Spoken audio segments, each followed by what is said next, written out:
Welcome to Books on Point. For many of us, mental illness is shrouded in mystery, and our understanding of it, largely influenced by misrepresentations in the media, is often founded by misconceptions and fear. In the book Madness, Stories of Uncertainty and Hope, Dr. Sean Baumann, who has spent 25 years as a psychiatrist at Valkenberg Hospital in Cape Town, lifts the veil on madness, arguing for a more nuanced and empathetic understanding of mental illness. And he joins us now on the line. Doctor, thank you so much for your time. Thank you for inviting me. So let's talk about what inspired the book. Well, it's just as you said in your introduction. I think I became increasingly troubled by the misconceptions and misunderstandings surrounding mental illness, and to the extent which this, I think, contributed to the problem of stigma and exclusion, and to the suffering of those who suffer from mental illnesses. So it really is an attempt, as you've just said, to dispel some of the misunderstandings, because these misunderstandings have, I think, very serious consequences. Right. I mean, I mentioned in my intro that you have 25 years experience working as a psychiatrist. Talk to me about the process of putting the book together and the title, Madness. Well, I accept that the title Madness and the term madness is problematic. It's controversial. It's even, I suppose, provocative. But it's intended, because I think madness is the language we use. It's addressing the issue of how we think about madness, how we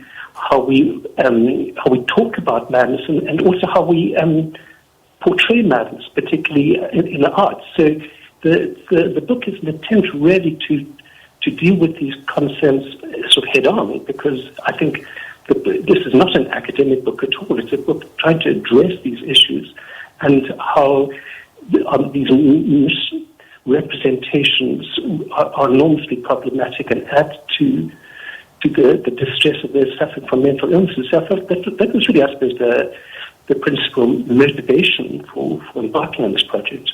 Right. One of the things that happen, and you outline it in the book, is the problem of stigma, whether it be dealing with schizophrenia, dealing with depression. How do we go about dealing with that from, different communities across the country that may have their own understanding as to how we deal with mental issues? Well, I think there's so many prevailing kind of misconceptions about mental illness, and it's so wide-ranging. One, for example, is which I seek to address, is an association of mental illness with either with violence or some kind of moral failing. And I think one way to begin to be helpful, I think, is to inform ourselves about the reality of mental illness and its enormous impact on families and communities.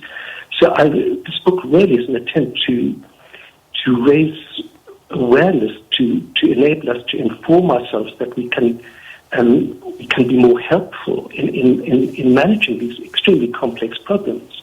So I think in some sort of way, in answer to your question, I think it's really informing ourselves in order to be helpful. Right. Your answer takes me into a nice segue into the chapter 9, where we look at traditional healers and the issue of mental illness. And one of the stories you outline is where a traditional healer was brought to your hospital, and basically the proposal was for the two of you to work together in conjunction in trying to heal, find a resolve for the particular patient. Talk to me about how optimistic are you that the field of psychology is open to working with traditional healers in dealing with some of the issues around psychosis? Maybe I'm sort of more hopeful than optimistic. I think there's an enormous potential for collaboration. I think, of course, the system of traditional healers is so much more widespread than that of either psychiatrists or psychologists. So I think it is, and certainly that little sort of story was an attempt to give some indication about the enormous potential of working together. Because I think one thing that also Western medicine, I think, is effective in maybe in diagnosis and management, but I think the whole field of traditional medicine in providing meanings is enormously important, and is not addressed in sort of orthodox Western biomedicine. So I think that's the scope and the possibilities are enormous. And I think it really is up to us to find ways of creatively working together. Right. When we get to the issue of medication, is it as simple as that you could deal with a psychological issue by just, throwing, pills at it? Or do you look at it from an environmental understanding, trying to understand how everything got to where we are?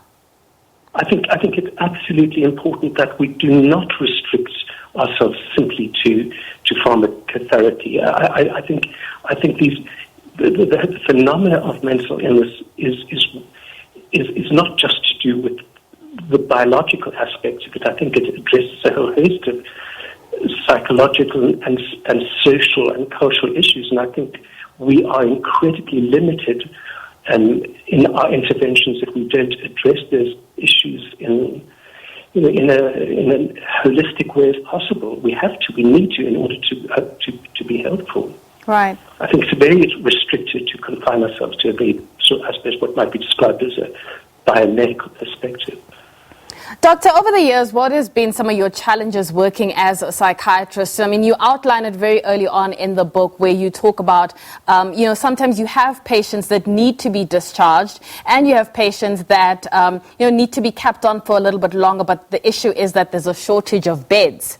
We don't have enough facilities to be able to cater to everyone.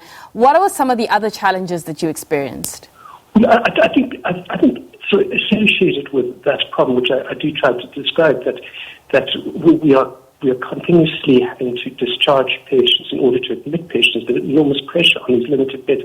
But I think, to me, the better way of managing this would be to build up the community services. And I think that to me is possibly the major challenge at the moment, because I think it's hardly a solution, but it's not to create more hospital beds, but to develop community services to prevent these breakdowns and relapses that require hospital admissions. Hospital is also extremely expensive, so we need to do much more in order to prevent these problems from requiring a hospital admission. Right.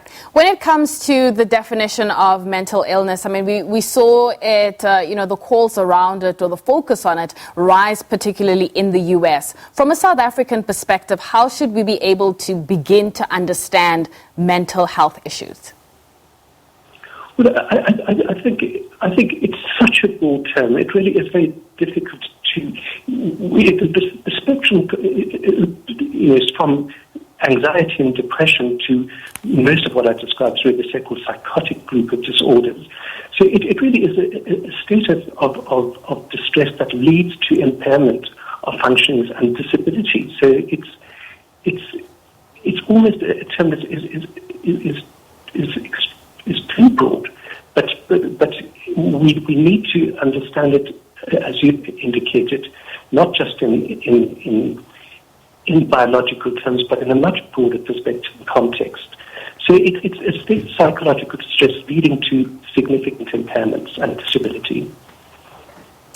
Dr. Baumann, thank you so much for your time this afternoon. That's Dr. Sean Baumann talking to us about his new book titled Madness. That's it from me. We'll be back next week. But before we get to the more of your news at the top of the hour, we have your weather details.